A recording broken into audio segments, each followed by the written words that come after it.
పిల్లలు అనడం, తర్వాత నువ్వు ఎందుకు ఇంత రాత్రి దాకా కష్టపడుతావు, ఇది ఎందుకు రాస్తావు అని ఇలాంటి అయితే నేను కూడా చూస్తుంటాను. సరే సహజంగానే మరి మీ కుటుంబంలో కూడా మరి మీ కుటుంబ నేపథ్యం అంటే వివాహ జీవితం తర్వాత పిల్లలు కానీ మీ భార్య కానీ లైఫ్ అనేది ఇంపార్టెంట్ కదా ఎవరికైనా. ఎందుకంటే మన కుటుంబ సభ్యుల సహకారం లేని ఎవరు కూడా దేంట్లో రాణించలేము. కాబట్టి మరి మీ కుటుంబ సహకారం ఎలా ఉంది, మీ కుటుంబం ఎలా ఇప్పుడు ప్రస్తుతం కొనసాగుతుంది సార్? సార్ నా వివాహం అనేది 1993లో అయింది సార్. 93లో మా అబ్బాయి అరుణ్ అని చెప్పేసి రావడం జరిగింది. పాప ఒక బాబు. పాప పేరు సిరిచందన, బాబు సాయి చరణ్ రెడ్డి.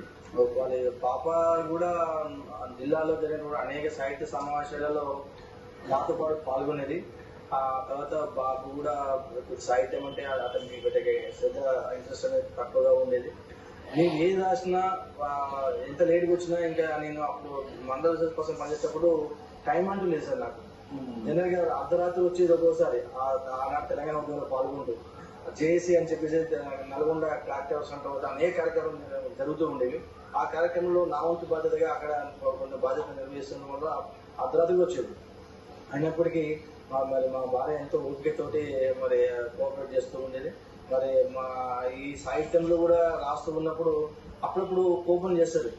ఏమొస్తుంది రాస్తే సాహిత్యంలో ఈ ప్రక్రియలు ఏమొస్తాయి, అందరూ డబ్బులు సంపాదించుకుంటున్నాము, సాహిత్య పుస్తకాలు సంపాదిస్తున్నాం. ఒక పుస్తకం వేస్తే మినిమం ఒక 30,000 40,000 అవుతుంది ఇవాళ పుస్తకం తీయాలంటే. మరి ఎందుకు మాకు ఆయన అంటే నేను అంటాను, ఇప్పుడు చరిత్రలో మనకు ఒక పేరు అంటూ ఒక మంచి డబ్బులుంటే ఇవాళ ఉంటే రేపు కానీ మన చరిత్రలో పేరు వస్తే అది ఎప్పుడు కూడా మనకు పర్మనెంట్గా ఉంటుంది. కాబట్టి అని చెప్తే ఆమె కూడా అర్థం చేసుకుని చాలా వరకు నాకు కోఆపరేట్ చేస్తూ ఉంటుంది. మా ఇద్దరు పాపలు, బాబు పాప కూడా ఇద్దరు కూడా పాప మ్యారేజ్ అయింది. బాబు కూడా ఉన్నత విద్యకనే అమెరికాకి వెళ్ళాడు. ఆ బాబు అక్కడే ఉంటున్నారు. ప్రస్తుతానికి మేము ఇద్దరే ఉంటున్నాం కాబట్టి ఇంకా నా ఉద్యోగ జీవితం కూడా ఇంకొక 6 సంవత్సరాలు ఉంది సార్. మరి 6 సంవత్సరాల్లో మరి ఇంకా ఏమో సాధించాలని చెప్పేసి మనసులో తపన, ఒక ఆవేదన ఉంటూ ఉంటుంది.